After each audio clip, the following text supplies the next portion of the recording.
Brother Theo, can you explain Yoniso Manasikara and versus Sati Sampajana as applied in daily life?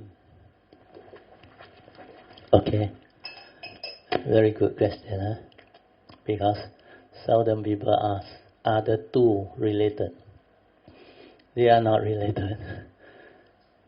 Yoniso Manasikara is Yoniso Manasikara. Sati Sampajana is Sati Sampajana. Sampajana is clear comprehension. Sati is mindfulness. So when you develop daily mindfulness, you may not have Sampajana at that time. But you need to stabilize that daily mindfulness before you can cultivate clear comprehension. There are 4 aspects of clear comprehension, as mentioned in the teaching, as taught by the Buddha. He said the first clear comprehension is sincerity of purpose. You must be very sincere. That's why I say sincerity will bring forth the way. Sincere means what? You don't have any other ulterior motive in meditation apart from developing the wisdom to awaken, to free your mind. You are not after psychic ability, special meditative experience, or very special, what they call meditative skill that can delude the cultivator. Then they believe they are different, they are special. So this will bring about the egoic mind becoming stronger and stronger. That's why when you don't have the understanding, you are not sincere in your cultivation. Without the sincerity of practice, means sincerity of purpose to cultivate, you can land yourself into problem. So if you are not sincere, your motivation is psychic ability, special meditative experience, or result that can make you famous, that can maybe allow you to become famous and enable you to make money, become popular and all those things. So if your sincerity of purpose is not there, then you will deviate, you will go into psychic field, energy field. Then the second aspect of clear comprehension is domain of meditation. And the Buddha said this one need to be understood. Cultivation can be cultivated anywhere, any place, any time, under any circumstances and posture. Means the domain of meditation is linked to your understanding of meditation. The real meditation is the moment you are heedful, you are in a meditative state. You are ever mindful to cultivate the meditation as taught by the Buddha. That's why you are ever mindful, constantly meditative. Which means meditation can be done in the midst of life. You don't have to wait till you retire. You don't have to wait till you have the time to go for a retreat. You don't have to wait for a quiet environment or a quiet, conducive place to meditate. The real meditation is life itself. The daily mindfulness with clear comprehension. Then the third aspect of clear comprehension is suitability. Here, suitability means the most suitable time is here and now. You don't say, wait till I retire, then I cultivate. I can focus better, I can have more time, I got less worry, my kid all grown up already. But this is what your thought tell you, and this is delusion. Because after your kid grow up, after they graduate, you worry about them getting married, having a family.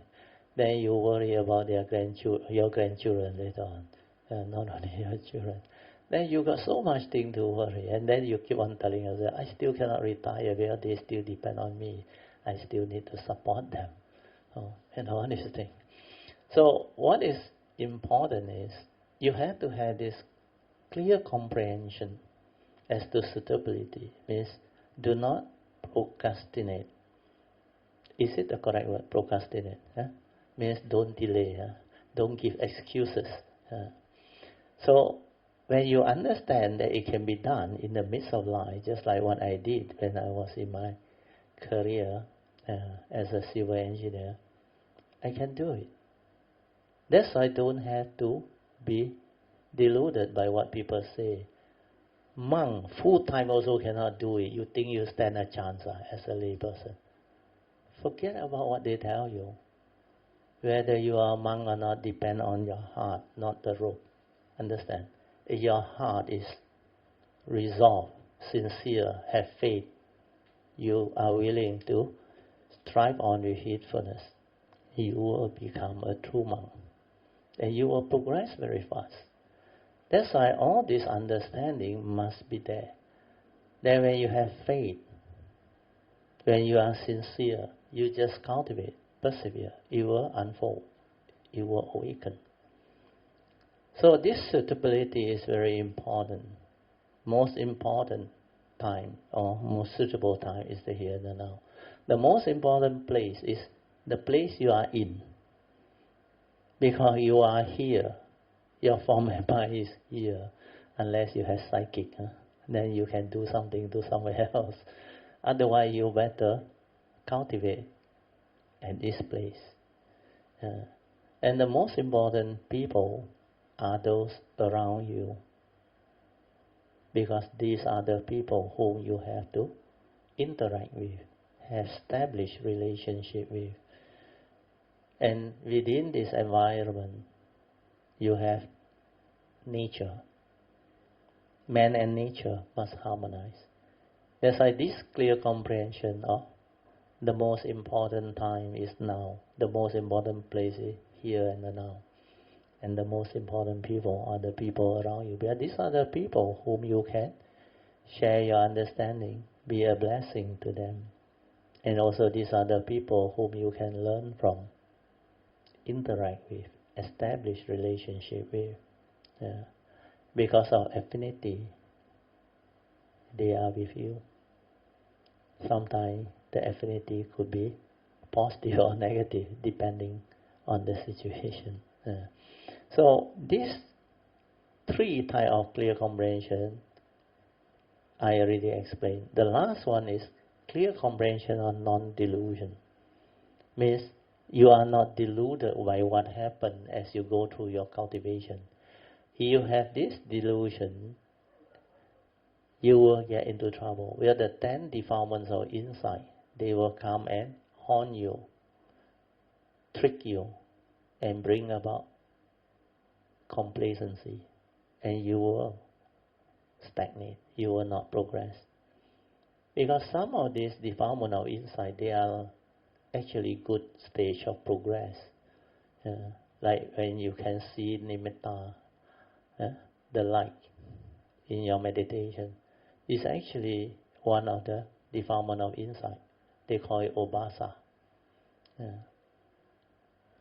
Nimitta arise. When your mind is calm, peaceful, nimitta will arise. Even with sati, anapanasati, mindfulness, nimitta will arise. But when it arises, you need to continuously relax into it and not deluded by it. You don't go and get yourself excited with it and lost yourself inside there and deviate and create all the jhana experience.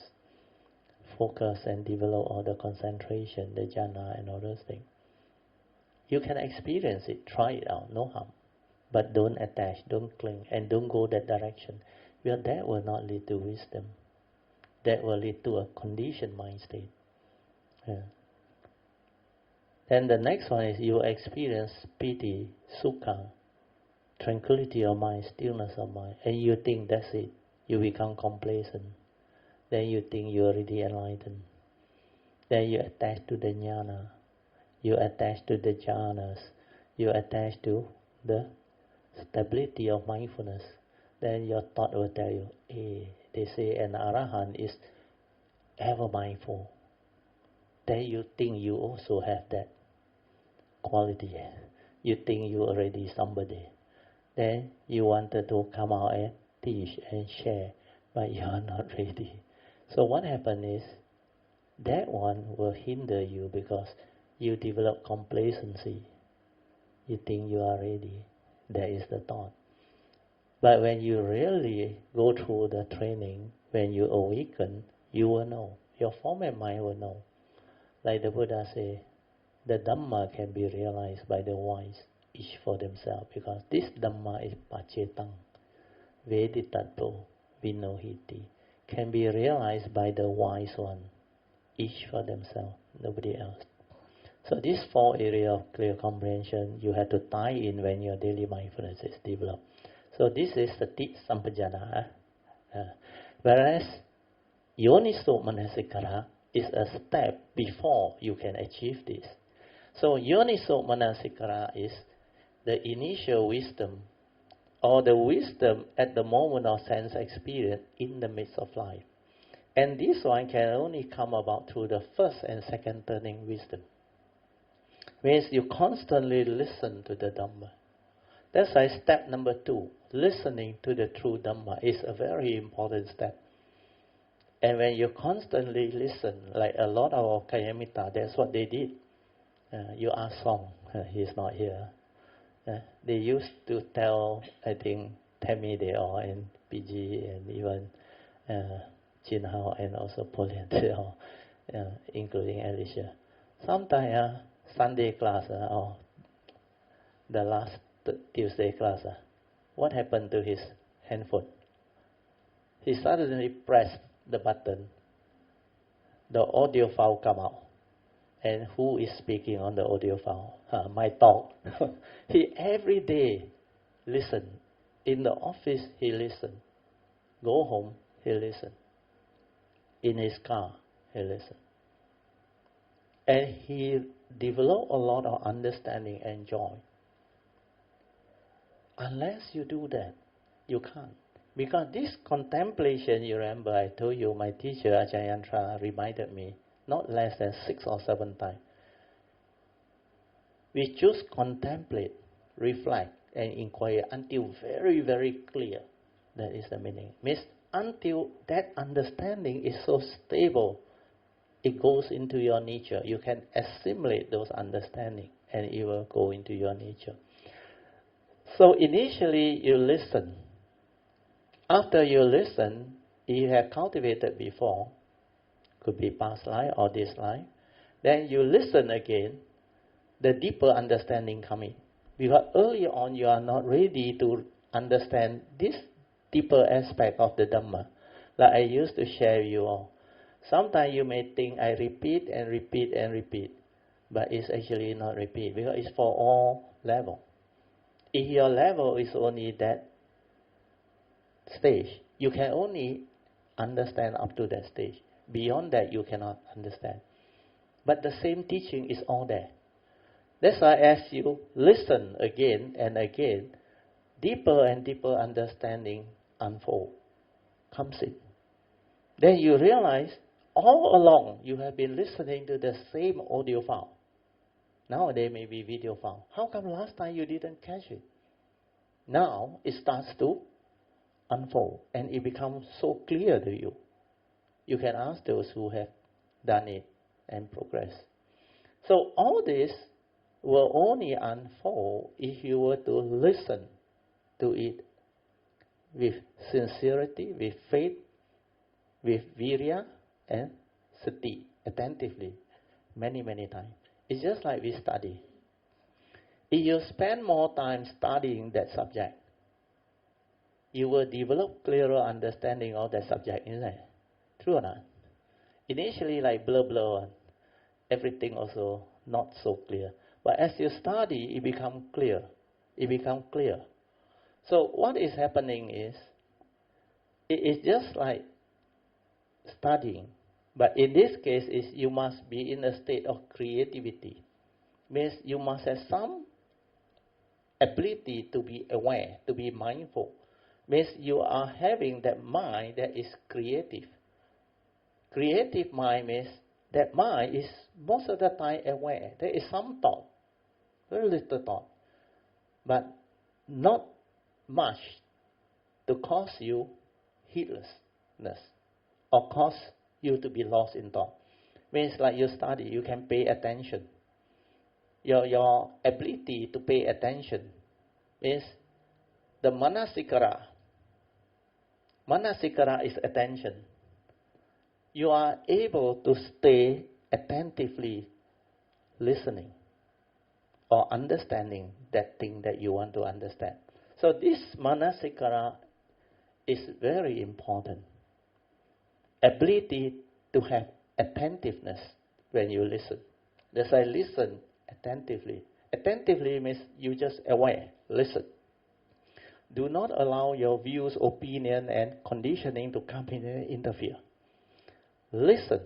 If it's the truth, it will surface. You can link it. You can put it to test. You can make use of it. But if it's not the truth, you will also know because your nature can put it to test and it doesn't resonate. It doesn't stand up to investigation. So what happens is, after you constantly listen, you start to stabilize. The word is stabilize. I better write this down. You start to stabilize what you have listened.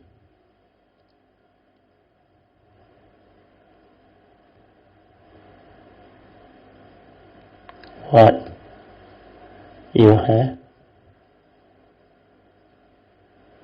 listened to earlier on.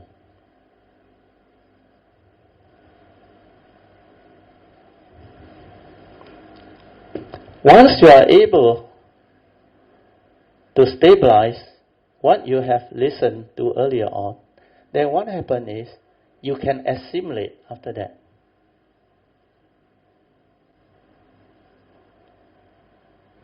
Can assimilate.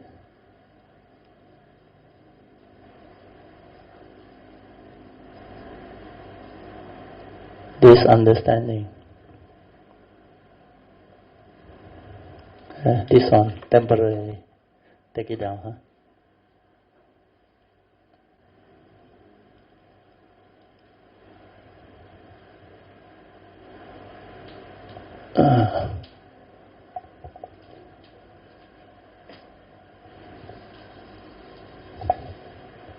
Assimilate this understanding.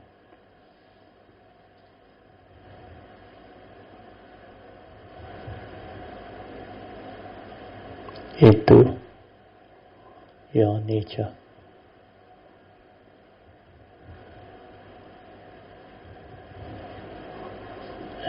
And this is your second turning wisdom.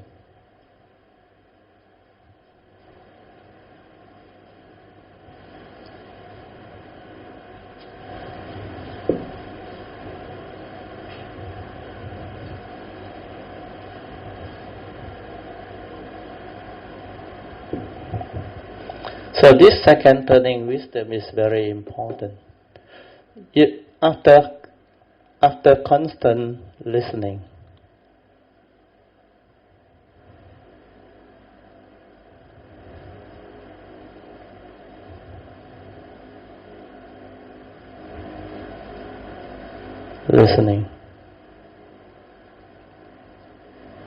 to the Dhamma,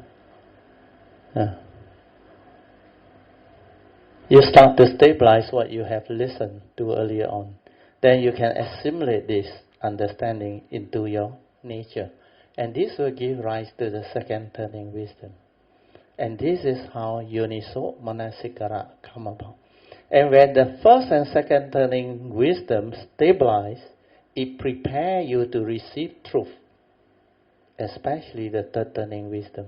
Then during that time, during your daily mindfulness, Sati Sampajana, understanding keep on unfolding. The Dhamma keep on unfolding. You keep on understanding the teaching. Then one day when the condition is ready, you will suddenly awaken through the third turning wisdom, which is Bhavana Maya Panya. Wisdom born of the direct seeing. Wisdom born of the meditative training. And the third training will arise when you do the 4 foundations of mindfulness. When you really cultivate the 4 foundations of mindfulness. So these 2 are very important steps. Step 4 and 5. Yoniso Manasikara is step 4. Then when you have this initial wisdom, your mind stirs less. Your mind has the right view, right understanding, the initial wisdom. That's why most of the things you will understand, that it will stay in that state of attentiveness, awareness, and understanding. And it will not stir like before. Because your mind knew these are mental hindrances. These are not conducive for meditation. Thing is just the way it is. The world is the world. People are just the way they are. Why can't I accept them for what they are? Then I can be at peace. Then later on, when you combine with the higher teaching, especially the Mahayana teaching, the 6 spiritual platform sutta, the 3 hallmarks of Huineng's teaching, you will understand why he starts with no thought. He takes you direct to the true nature, the true mind. That's how you penetrate very fast. They call that the sudden teaching, the sudden enlightenment. You don't have to go through all the thought-based meditation, the method and the technique. No need. You understand this, develop the spiritual faculty, and everything will fall into place. Then later on, when you understand deeper, the Diamond Sutta, 4 stanzas, the famous teaching of the Buddha, become very clear to you. 一切有为法，如梦幻泡影，如露亦如电，应作如是观。Everything is conditioned Dhamma, the Buddha says. And this conditioned Dhamma is not what you think. They are like dream state, illusion, bubble and shadow, no reality. Then, like a lightning flash and a morning dew, they are very transient, impermanent, not what you think. You have to contemplate them thus. And with that, you will awaken straight away. Because after you have the initial wisdom, the daily mindfulness, then when the essential Dhamma keep on unfolding, you can understand truth very fast. The moment you hear truth, you awaken. The moment you hear truth, you awaken. The moment you silence your mind, you also can awaken. That's why during that time, Dhamma keep on unfolding. You start to see the truth, the universal characteristic everywhere in the midst of life and nature. That's the reason why I used to share with you all. Truth is everywhere. Why can't you see? For those who see, they always see. Where truth is everywhere in the midst of life and nature. What are truth? The Dhamma. The Dhamma is everywhere. And the specific universal truth, universal characteristics of impermanent, suffering state, empty nature and non-self, they are in the midst of life and nature. Everywhere they exist. Every phenomena exhibit their characteristics, those characteristics. That's why for those who see, they always see. Not only sometimes they see, sometimes they don't see. That one is not the real one here. The real one, they always see. Everything is just like that. In the midst of life and nature. And the 5 aggregate of form and mind, they are just like that. Then that time your spiritual faculty are so stable, they become unshakable. That's why most of the time you are just aware without thought. You are ever mindful. And that is the real meditation. It's not what you have been listening and read about. All those, most of them haven't really penetrated. That's why this understanding cannot unfold. it cannot be like shared and taught, because very few people have that understanding. And for people to have that stability or understanding is not easy. That stability of understanding can only come about after you have constantly reflect, contemplate, and you must come out and teach and share. Otherwise, you cannot understand a lot of what human beings think and I just say think and do. Because when I reflected back, it was my vow actually. That was what I supposed to do. And people who have affinity, they will come. And because of that, I realized all the conditions just unfold by itself. And as it unfolds, the teaching want to come out, the condition will arise, and things keep on arising and unfolding. That's why you will come to this realization. Nowadays, the sharing is so different again. Within one session, so much Dhamma can be covered. And these are not ordinary Dhamma. These are Dhamma that you cannot find in the normal course of your cultivation. Because this one can only come about when the conditions are there, when the Buddha Sasana is still around. That's why I say this is the best window of opportunity. And a lot of our Kayamitta, they are going to progress very, very fast. Because that Kayamitta force, the consciousness is very strong, evolving. Like 3-4 years ago, before the Bodhisattva way came out, my nature already sensed. That's why I told you all. This Kayamitta force is moving. At first it's maybe by the year, by the month. Then later on I realized it's by the week, by the day. Now it's all the time moving. That's why every of this class, the sharing becomes so different. I never change anything. I never want to teach anything. But the condition arise because they are ready. And because of the audio file, the video file, the recording, the website, things are very different now. So if you spend time with faith, listen attentively, you will understand, you will awaken. And it's not easy. Not difficult. Of course, I dare not say it's very easy. It's very easy for those who understand. Those who don't understand, not easy. That's why I dare to tell the sister, since she is new, she never meditated before, very easy to teach. Understand or not?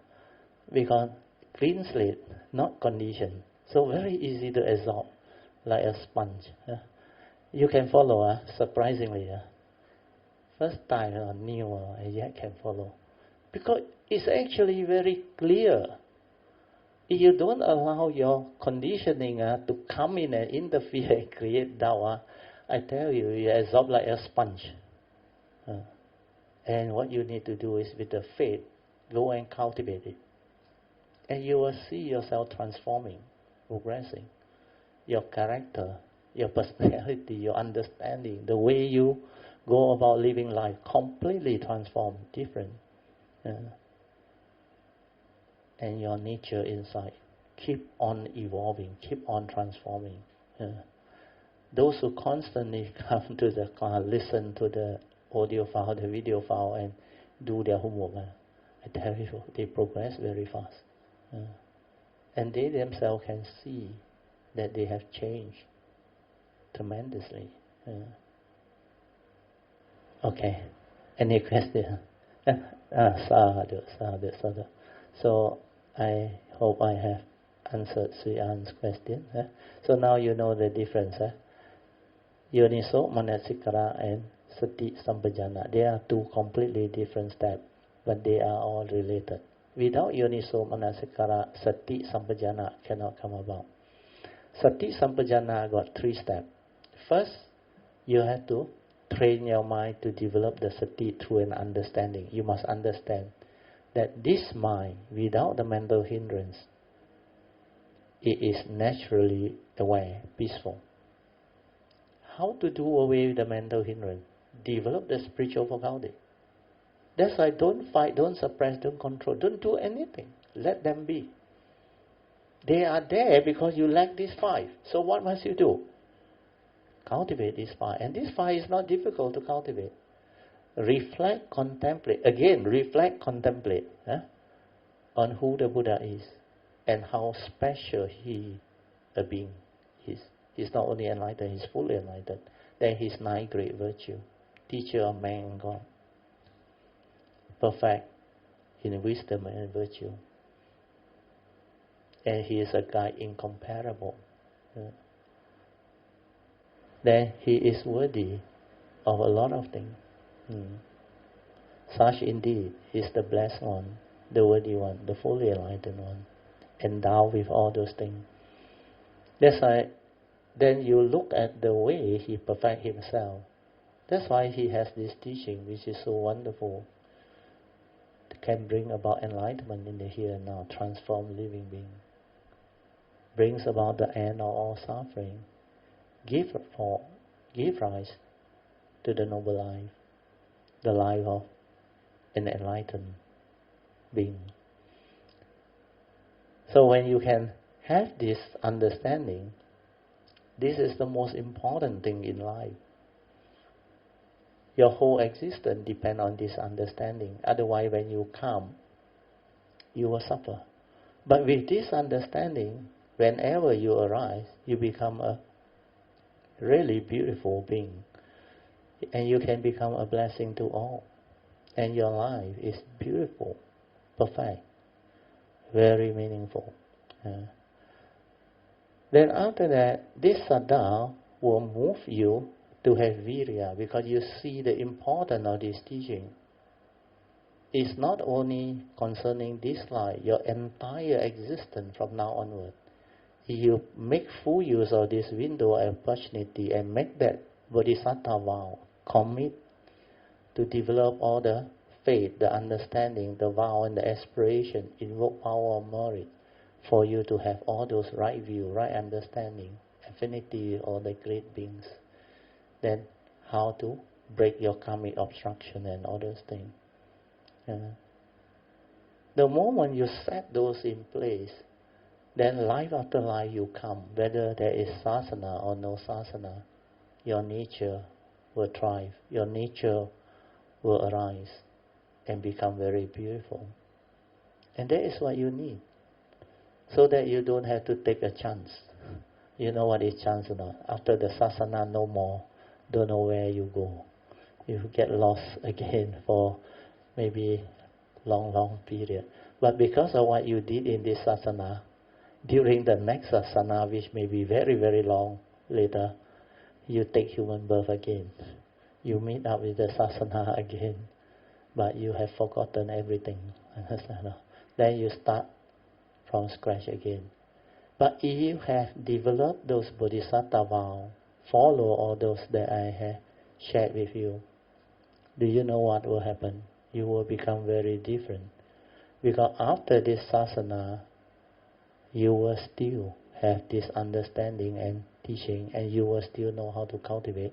Then by the time you hit the next sasana, your nature can become very beautiful, very, very different, very exceptional.